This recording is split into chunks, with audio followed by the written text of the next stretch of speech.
RCN. Le son de la différence.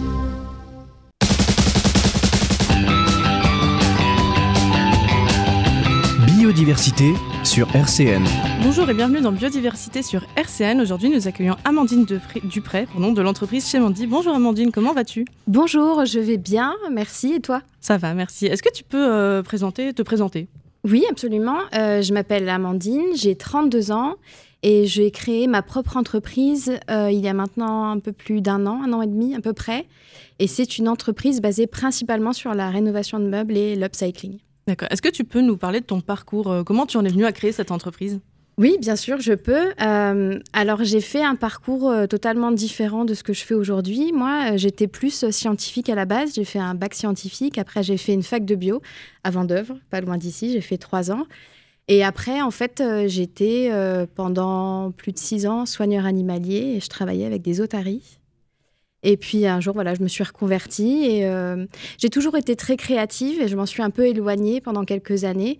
Et j'ai ressenti le besoin de retrouver un petit peu cette créativité que j'avais en moi. Et j'ai commencé un peu par hasard, d'ailleurs, en rénovant des chaises en chêne que j'avais chez moi et que je voulais garder. Et en fait, il y a une personne qui est venue chez moi qui a voulu me les acheter. Et j'avais jamais rénové de meubles avant. C'était vraiment ma première fois.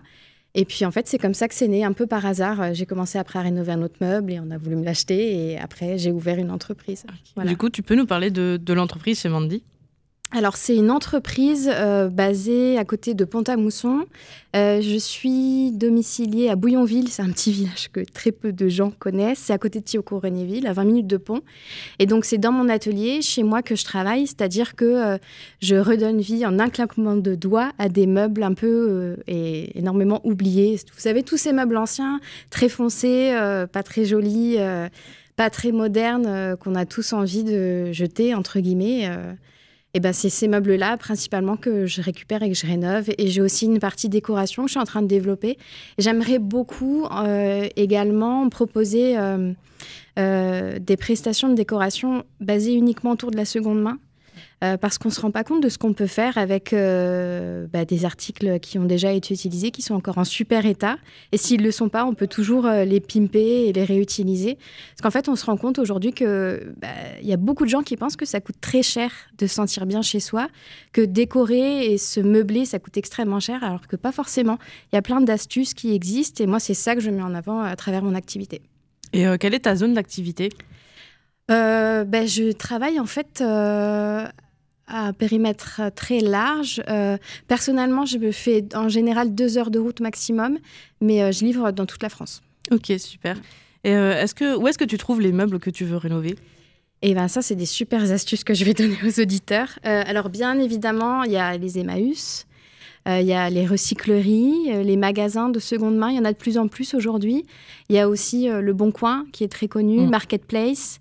Il faut savoir qu'il y a plein de sites de dons qui existent, toutdonner.com, dono.org, Give aussi. Et en fait, sur ces sites ou sur ces applications, il y a énormément de particuliers qui donnent. Alors, ça peut être des vêtements, ça peut être de la vaisselle, ça peut être des meubles. Alors, sur ces sites-là, moi, je n'achète pas les meubles, je ne prends pas les meubles que je revends parce que c'est interdit, hein, il y a des règles. Mais par contre, dès que j'achète des meubles, que ce soit en brocante ou sur Le Bon Coin, Marketplace, là, effectivement, je les achète. Et il y a aussi beaucoup de clients ou de gens qui m'appellent pour me demander si je peux récupérer leurs meubles. Et ça évite de les jeter. Donc, le bouche à oreille et toutes ces astuces que je viens de vous donner. Ok. Et quelles sont les étapes quand tu rénoves un meuble ? Alors, il y a plusieurs étapes. La première, la plus importante, je dirais, c'est le nettoyage. Parce que quand vous récupérez un meuble, souvent, c'est des meubles qui sont dans des greniers ou dans des caves, etc. Ils peuvent être vraiment très sales. Et souvent, il y a aussi de la cire, du vernis, des produits qui ont été appliqués sur le meuble et qui sont très encrassés. Donc, c'est vraiment important de le nettoyer et ça peut être vraiment en plusieurs fois. Après, il y a le décapage, il y a le ponçage, il y a la peinture, s'il faut, et il y a le vernissage, la protection du meuble. Okay, et c'est aussi important, je dirais, quand vous préparez votre support, de vérifier s'il n'a pas été attaqué par des vrillettes. Par exemple, c'est des petits insectes qui rongent le bois. Ça, faites vraiment attention parce que vous pouvez rénover votre meuble et s'il est attaqué, il va petit à petit partir en lambeaux parce que les petites bêtes vont le ronger. Donc, il faut vraiment faire attention, il faut vraiment bien préparer son support. C'est vraiment le plus important. Ok, et ça prend combien de temps à peu près de rénover un meuble ? Par exemple, une table de chevet ? C'est vraiment, ça varie du modèle. Une table de chevet, je dirais, allez, 5 heures en moyenne. 5 heures. Ça dépend du modèle. Vous avez des modèles qui sont plus ou moins compliqués. Ça dépend de l'état du meuble de base aussi. Mais on pourrait penser que les tables de chevet, c'est plus rapide, mais pas forcément. Moi, j'étais surprise au début. Je m'étais dit, oh, ça va, c'est des petits meubles. Mais souvent, les petits meubles, c'est ceux qui prennent le plus de temps parce qu'il faut être vraiment très précis. Puis ça dépend des moulures, ça dépend de comment le meuble est fait. Mais en général, ouais, je dirais 5 heures, 4-5 heures. Ok. Et quels matériaux est-ce que tu utilises pour rénover par exemple, pour juste le nettoyage, pour chaque étape, comme le nettoyage, le décapage et la peinture? Alors, les produits pour le nettoyage, moi, j'utilise du bicarbonate avec du vinaigre parce que j'essaie d'utiliser des produits naturels. Parce qu'il y a beaucoup de produits très chimiques. Alors, je pense à moi et je pense aussi à l'environnement quand je fais ça. Donc, j'utilise principalement du bicarbonate et du vinaigre. Et j'utilise aussi des petits matériaux. C'est des petites brosses métalliques qu'on utilise pour brosser dans les coins, nettoyer dans les coins. J'utilise des produits abrasifs aussi. Et après plusieurs mois de recherche, j'ai trouvé des produits abrasifs hyper efficaces que j'achète. La marque, c'est Norton Bricolage. Et en fait, ils font de la maille céramique à toutes les personnes qui ont du mal à décaper leurs meubles, surtout les plateaux. Allez-y, n'hésitez pas, parce qu'en fait, c'est des produits qui sont vraiment utilisés pour décaper. Donc, c'est hyper pratique. Et j'ai aussi, pour décaper, une petite astuce, j'ai des petits grattoirs qu'on peut acheter sur Internet chez Baco, B-A-C-H-O. Et en fait, ça vous permet de décaper naturellement. En fait, vous frottez sur le meuble et ça élimine les peintures, les vernis, la cire. C'est vraiment magique. C'est hyper pratique dans les moulures parce que c'est quand même fastidieux comme travail. Et puis, bien sûr, j'ai des ponceuses. J'ai aussi l'huile de coude qui est important. Et après, les pinceaux, les brosses, toutes ces choses-là. Et est-ce que la peinture, tu as réussi à trouver des peintures un peu écologiques ou assez bonnes pour l'environnement? Je regarde. Alors, j'en ai essayé plusieurs. J'ai essayé algo-peinture. J'ai pas suffisamment de recul pour vous dire que ça tient dans le temps. Je l'ai essayé, ça tenait bien. Sinon, je regarde, vous avez sur le pot le taux d'émission chimique et je prends toujours celles qui sont A. Ok. Et il y en a de plus en plus aujourd'hui qui sont faites comme ça. Donc, c'est assez facile à trouver. C'est important. Même les peintures murales, ça se trouve assez facilement. Mais je regarde ça aussi en premier, ouais. Ok. Et comment est-ce que tu calcules le prix d'un meuble avant de le mettre en vente? C'est vraiment une bonne question. Alors, je suis en train d'évoluer un petit peu là-dessus parce qu'au début, bien sûr, je prenais en compte le prix du meuble de base, le prix auquel je l'ai acheté. Après, je rajoute le prix des produits parce que ça a un certain coût quand même. Et puis la main-d'œuvre. Et maintenant, je suis en train de voir plutôt pour faire des forfaits ou des tarifs types parce que c'est vraiment difficile pour moi d'estimer le temps que je vais passer sur un meuble. Et quelquefois, ça va se passer mieux que ce que j'avais prévu. Et quelquefois, je vais mettre 2 voire 3 fois plus de temps. Donc, j'estime comme ça la main-d'œuvre. Et là, je suis en train d'équilibrer un petit peu. Mais j'arrive beaucoup mieux maintenant à évaluer le temps que je vais passer sur le meuble. Je regarde tout de suite l'état du meuble.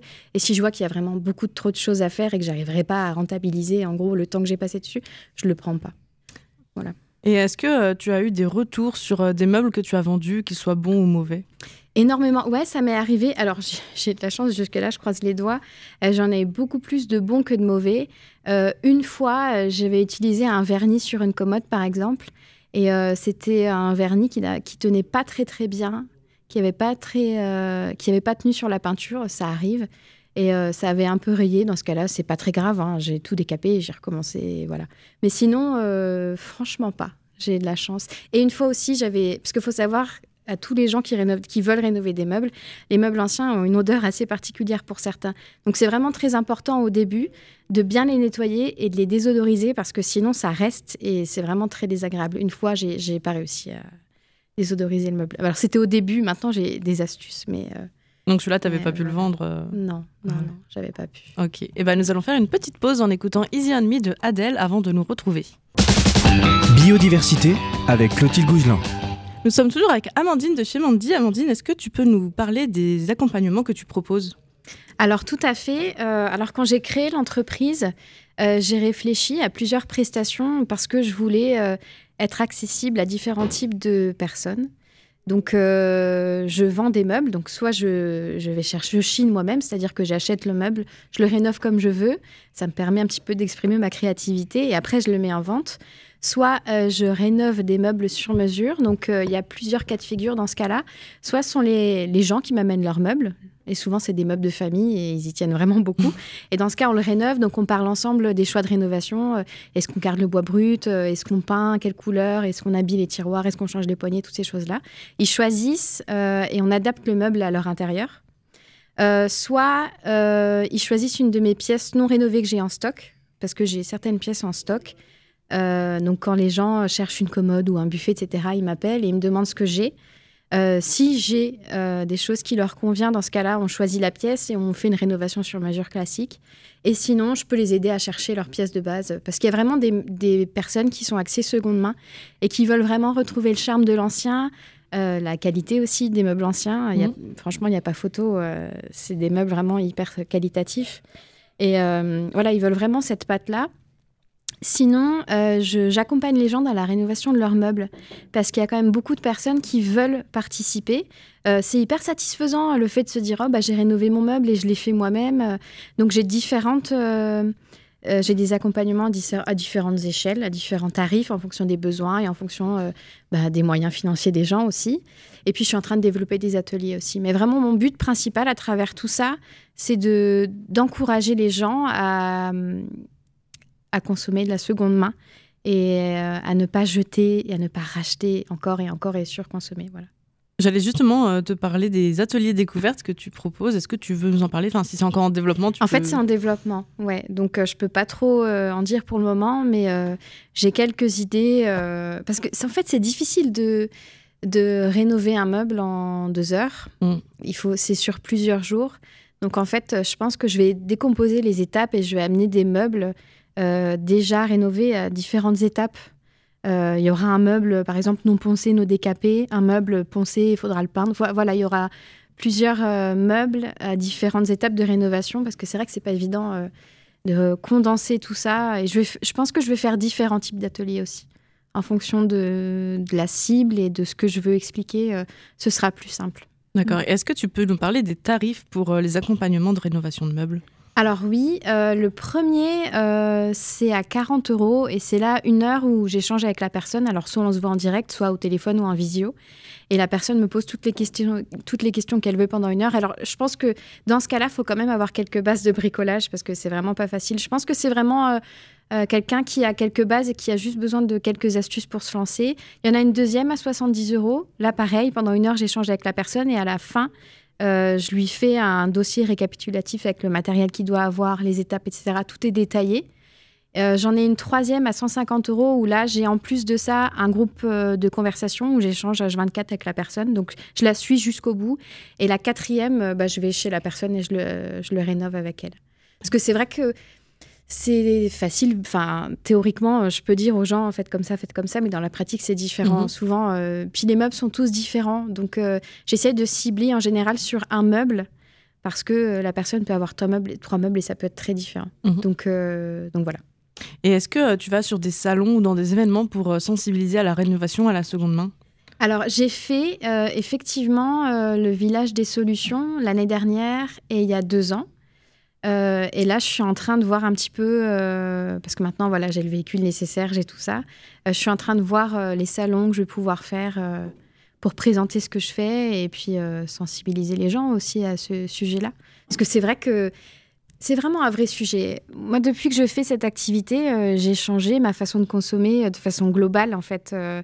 Je voyais pas les choses du tout comme je les vois aujourd'hui avant. Parce qu'il y a vraiment énormément de choses qui sont jetées. Alors, au niveau du mobilier, on est à 2 tonnes de mobilier chaque année, c'est énorme. Et pour l'avoir vu de mes propres yeux, c'est vraiment souvent des meubles qui n'ont aucune rayure, qui sont en état, qui sont impeccables. Donc, voilà, je trouve que c'est un sujet de société important au niveau de l'environnement, de l'écologie, etc.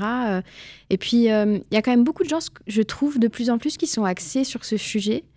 Et il y en a beaucoup qui sont intéressés. Donc, je pense que c'est juste des consciences à éveiller un petit peu. Et voilà. Mais oui, j'ai fait quelques salons, pas énormément. Et là, je suis en train vraiment de voir ce que je pourrais faire pour en faire de plus en plus. Ouais. Et du coup, sur les salons que tu as fait et sur les prochains que tu feras, comment tu as réussi à sensibiliser ou à montrer ce que ton entreprise, elle faisait, en fait ? Eh ben en fait, j'ai créé une boutique. Voilà, j'avais ramené des meubles sur place et on se serait vraiment cru dans une boutique. Et en fait, j'avais ramené toute ma déco personnelle et c'est uniquement de la décoration de seconde main. Et mon but, c'était vraiment que les gens arrivent à mon stand et fassent « Waouh !»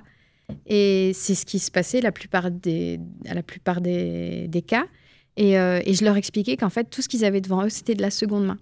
Rénové ou pas. Parce que moi, ce que je chine, que ce soit Emmaüs ou Le Bon Coin, souvent, je le réutilise comme ça. Ce sont des articles qui sont très bien, très jolis. Et c'est vrai que j'ai eu vraiment beaucoup de retours positifs. Alors, il y a des visiteurs qui sont transformés, qui sont devenus mes clients aussi, des gens avec qui j'ai échangé, où j'ai eu des super discussions. Et ils me disaient, mais c'est vrai que moi aussi, j'ai un meuble chez moi dans mon garage et je ne l'utilise pas et je voulais en racheter un. Eh bien, rénovez-le. Même si c'est pas moi qui interviens, juste faites-le, il sera super. Et c'est ce que beaucoup de gens ont fait, donc je trouve ça génial. Oui, donc voilà. ça t'a permis d'apporter de la visibilité en fait à ton travail. Oui, et puis ça m'a permis aussi d'avoir un premier retour parce que quand j'ai fait le Village des Solutions, qui était à Nancy il y a 2 ans, c'était ma première exposition. Et c'est pas forcément facile de vendre ou d'exposer quand on n'a jamais fait ça. Et c'était pour moi important parce que ça m'a permis d'avoir un retour, je l'ai vu vraiment comme une expérience et un exercice, un entraînement. Et j'avais eu vraiment des super retours, même sur mes meubles, même sur le stand. Moi, j'étais super fière de ce que j'avais fait. On se serait vraiment cru dans un appartement, quoi. Donc, je trouvais ça super joli. Et c'est important aussi d'avoir des retours. Les retours des gens, parce que nous, quelquefois, voilà, on est dans notre création, on est dans notre projet et on ne pense pas toujours à tout. Donc, c'était vraiment enrichissant. Ok. Et est-ce que tu as des futurs projets à part les ateliers de découverte que tu aimerais mettre en place? J'ai des projets, mais je le dirai pas. Tu peux pas en tout de suite. parler? Ouais, je suis en train de travailler sur plein de choses. Alors, ce que j'aimerais vraiment, c'est fédérer, rassembler. Donc, je viendrai vous en reparler peut-être. Mais oui, j'ai plein d'idées. Il faut juste que je les fasse étape par étape. Mais j'ai plein d'idées, je trouve, innovantes. J'ai jamais trop vu ça ailleurs. Donc, j'ai des projets pour la suite, oui, pour amener ce projet et le faire naître un peu plus. C'est pas que rénover des meubles, parce que c'est vrai que quand on est entrepreneur, on est seul dans notre entreprise, on fait un peu tout. Et ça peut aller vite de se sentir très seul. Et du coup, voilà, j'essaye de faire des choses différentes. Il faut savoir aussi que je travaille avec des associations. Je suis intervenue lors d'un after-work à l'Université de Lorraine au mois de mars. C'était à la fac de lettres et le but, c'était de sensibiliser les étudiants à la seconde main et le but, c'était vraiment de leur donner des petites astuces, comment se meubler, comment décorer son chez-soi, comment se sentir bien chez soi de façon responsable et à petit prix. Donc, c'était le but principal. Et je travaille aussi avec Entreprendre pour apprendre. C'est une association qui sensibilise les collégiens, les lycéens à l'entrepreneuriat. Donc, c'est souvent des journées à thème. Et en fait, le matin, ils ont des projets à faire, des affiches à faire. Et ils présentent plein de projets différents. Et l'après-midi, ils sont un petit peu évalués, entre guillemets. Et moi, je travaille avec Entreprendre pour apprendre dans le sens où je suis mentor. Donc, j'encadre les jeunes lors d'ateliers. Et l'après-midi, je suis jurée.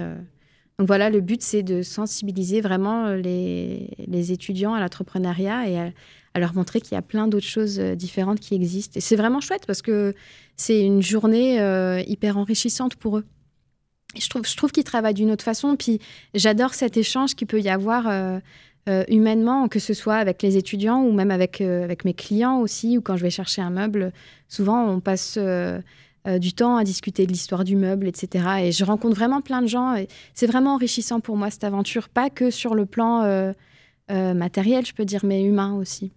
Okay. Et est-ce que tu peux nous dire où est-ce qu'on peut te retrouver pour suivre tes aventures ou si on a une question pour un meuble Alors oui, vous pouvez me trouver sur Instagram. C'est ma plateforme préférée, je dois dire. Donc, vous pouvez taper CHEZ, _MANDY. Sinon, j'ai ma page Facebook, c'est chez Mandy, CHEZ espace MANDY. J'ai un site internet aussi, vous pouvez le trouver à partir de mes réseaux sociaux. Et puis sinon, à partir de mes réseaux, vous avez mes coordonnées, mon numéro de téléphone, mon mail, voilà. Ok, et est-ce que, pour finir, est-ce que tu aurais un conseil ou une chose à dire pour les auditeurs ? N'ayez pas peur de vous lancer. Parce que c'est vrai que, si je me souviens bien, quand j'ai commencé mon premier meuble, moi, j'avais jamais rien fait. J'ai tout appris à travers mon aventure, à travers l'entreprise, au tout début. Et j'avais jamais rien poncé. Je savais même pas me servir d'une perceuse visseuse. Mais aujourd'hui, vous avez plein d'outils, même si vous avez peu de moyens. Pour rénover un meuble, vous avez des astuces sur Internet, vous avez plein de choses. Donc, n'hésitez pas à vous lancer et vous verrez vraiment que la seconde main, c'est super chouette, quoi. Les meubles anciens que vous voyez, qui sont pas très jolis, souvent rénovés, ils sont magnifiques et c'est des pièces uniques. Donc, pour l'environnement, c'est chouette. Et puis pour vous aussi, parce que vous créez une pièce adaptée à vos envies et à votre intérieur. Et en plus de ça, vous faites une bonne action. Donc, c'est trop chouette. Eh ben super, merci Amandine d'être venue, merci chers auditeurs de nous avoir écoutés, puis on se retrouve bientôt pour une nouvelle émission de biodiversité et on va se quitter en écoutant Shape of You de Ed Sheeran. Merci à vous. Merci. RCN, www.rcn-radio.org